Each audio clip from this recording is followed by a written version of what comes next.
And as you heard from Roseanne, there were 25 original papers performed with CoMiSS, and Katerina did a tremendous work to review all these papers, and she will bring you this information. Thank you very much for an exclusive introduction. Dear colleagues, I'm very happy to be here and have the opportunity to present our results and information we have collected about CoMiSS in real practice. This is my conflicts of interest. I must add one more. I'm a passionate user of CoMiSS. I think it's a bit complicated. First, let me remind what is CoMiSS. CoMiSS means cow's milk-related symptom score, and it was established as an awareness tool intended for general practitioners. That means that it had to follow the first rule, and it was easy-to-use tool, which is not consuming much time and is easy to accessible during assessment of patients suspected to present with cow's milk allergy symptoms. Roseanne has already shown how it looks like, so I hope you all know. Well, let's see what types of symptoms does CoMiSS include. It's crying, regurgitation, stools, which are scored according to Bristol Stool Scale, skin symptoms like eczema and urticaria, and finally respiratory symptoms. The cutoff was established to be higher than or equal to 12, and symptoms are supposed to be likely cow's milk related. As Roseanne said before, cow's milk elimination followed by oral food challenge are necessary to confirm or exclude the diagnosis of cow's milk allergy. Well, let's have a look what's the evidence of CoMiSS in 2022. We've performed with our colleagues online search in February 2022 using the terms CoMiSS and allergy, and listed databases are seen on the screen. We found 28 published papers, 25 original studies, 1 pooled analysis, including 3 of those original studies, and 2 reviews which were reporting on cow's milk symptom-based scores. It was necessary for our purpose to stratify the information into different groups. The first one is our presumed healthy infants, the other one symptomatic or allergic infants, and the third one were those other studies which for me are those where CoMiSS was used as a tracking tool for studies where a new cow's milk treatment allergy formulas were tested. Okay, let's have a look at presumed healthy infants. We found 5 studies, including more than 1,000 of participants, 2 studies on presumed healthy infants up to 6 months of age. It is a very important time period, 1 study on inter-rater and day-to-day variability, and 2 studies which were including control groups of unsuspected infants in those who were assessing sensitivity and specificity. Here you see a quite complicated table, but it is not the complicated one, the most complicated one, sorry. And you see that the median CoMiSS was really low among presumed healthy infants, starting lowest at 3 and highest at 4, and the mean was almost the same, starting with 3.6 and 4.7.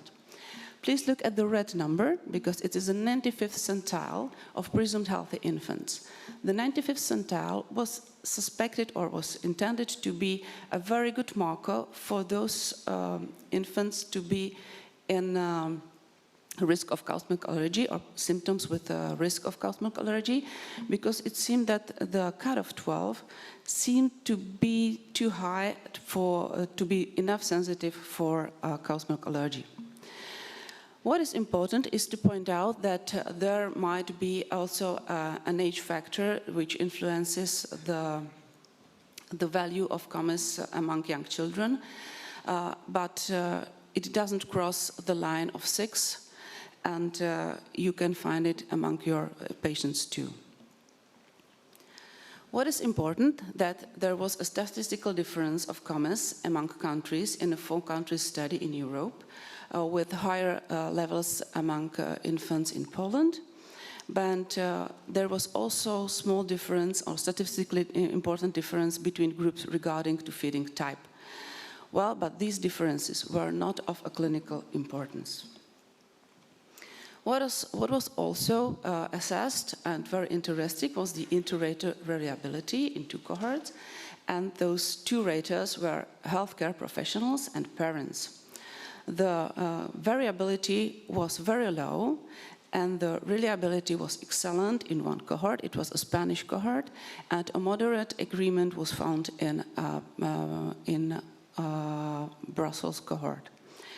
The intra-rater variability, when the CoMiSS was assessed 3 times in 3 consecutive days, was very high with very low variability. That means it doesn't depend if you score 3 days consecutive, one after another.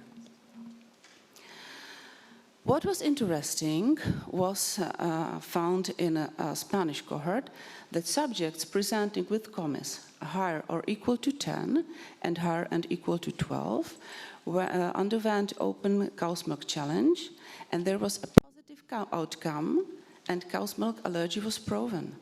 It was important because those infants were not reporting, or parents of those infants were not reporting complaints. That means their sensitivity was not high enough to recognize their child had a problem. And when the cutoff 10 was used, 76% were positive, and if the cutoff 12 was used, it was 87.5% of positive cow's milk allergies. So what are the lessons learned about presumed healthy infants? It seems that a cutoff lower than 12 for at-risk infants, as the 95th centile of CoMiSS in presumed healthy infants in a European 4-country study was 9th. So we just presume we need some corrections. No special training is required to use CoMiSS, although it was intended for healthcare professionals. Even parents can score and can refer you the value of CoMiSS, and you can, in this age, in this period of necessity of telemedicine, you can use it collaborating with parents. And some infants not considered symptomatic by caregivers with high CoMiSS may indicate the presence of cow's milk allergy. Of course, always the diagnosis must be confirmed regularly. What are the data missing is in infants aged older than 6 months and all ages other than Europe. Okay, let's look at symptomatic and allergic infants. We found 22 studies presenting data on allergic infants and infants with symptoms suspected to be cow's milk related. 2 studies with a predefined CoMiSS value as inclusion criterion, which was the inclusion bias. And what was important, that the decrease of CoMiSS after elimination was more pronounced in amino acid formulas than in exclusively hydrolyzed formula. It was confirmed in 2 studies. Let's look at the response to cow's milk elimination. 12 studies analyzed the decrease of CoMiSS after cow's milk dietetic elimination. The elimination was lasting 1 to 4 weeks. Low CoMiSS after elimination, median 5, had a significant risk of having a positive challenge test. What was important was the difference between infants with cow's milk allergy, where the mean decrease was close to 8, starting for 8-fold point to 8.48, and when you compare it to those infants with negative challenge, the decrease was really lower, close to 6. Well, what are the lessons learned? Its reduction of median and mean CoMiSS below 6 was associated with clinical response to cow's milk elimination diet, and reduction of greater than or equal to 50% of baseline CoMiSS was associated with positive oral food challenge. Next step is the sensitivity and specificity of CoMiSS to CMA. A small review on how the statistics were assessed. 7 studies assessed sensitivity and specificity, positive predictive value and negative predictive value. 5 studies assessed receiver operating curve and calculated an area under the curve to determine the best diagnostic cutoff. For those who are not trained in statistics, ROC is a tool for evaluating and optimizing a binary classification system test. That means it's optimizing the best sensitivity and best specificity for the concrete situation. Well, this is the most complicated table. I have chosen those studies which were looking at the sensitivity and specificity of the cutoff 12. You see, there is the lowest sensitivity, 20%, and the best one is 77%. The difference is quite huge, and it's necessary to look at the populations where it was performed. The study by Van den Plas with the rose sensitivity was performed in Chinese population, and there was a high number of infants presenting with hematochezia, and the high sensitivity is not high enough to be sensitive for a awareness tool. These are studies where the cut of 9 or 10 were obtained. The cut of 10 in the study by CoMiSS was 88%, which is really promising. And Silvia Salvatore had a nice study where the CoMiSS cutoff was 9 with sensitivity 84%. So what are the lessons learned about sensitivity and specificity? First, driving a general conclusion is speculative, as you have seen in those quite complicated tables. The range of sensitivity, specificity, as well as cutoff values suggests that CoMiSS may operate differently according to study design and type of presented symptoms. CoMiSS is an awareness tool and is not intended to be used as a diagnostic one. And infants with food protein-induced allergic proctocolitis are suspected to present with lower baseline CoMiSS. Well, let's look at the conclusions. Nobody is perfect, we know. It's hard to wake up early in the morning. We appreciate you were able to. And first, let me share the benefits. A high baseline CoMiSS associated with a significant reduction during a cow's milk elimination diet is specific and supports the diagnostic of cow's milk allergy.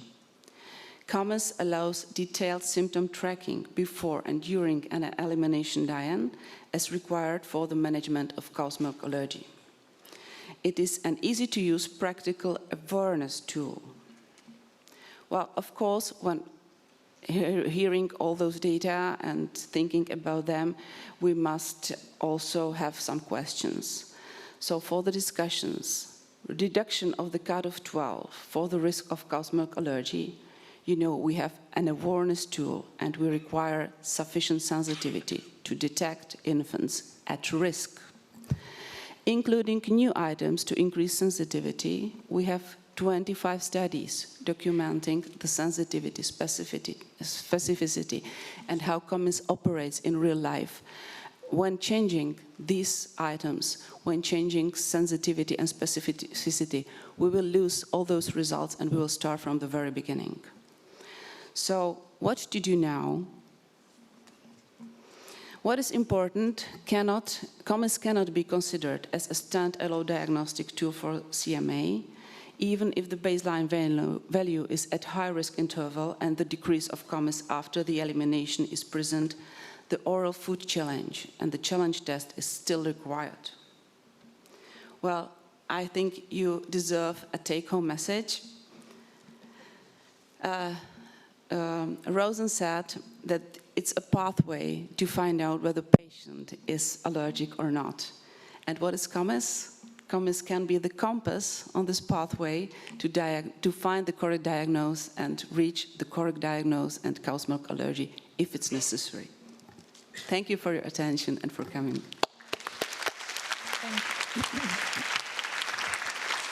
Thank you very much, Katarzyna. Thanks a lot. The questions will be later on during the session. So we already know why the diagnosis of cow's milk allergy is so challenging. We already know what are the lessons learned from CoMiSS. And now the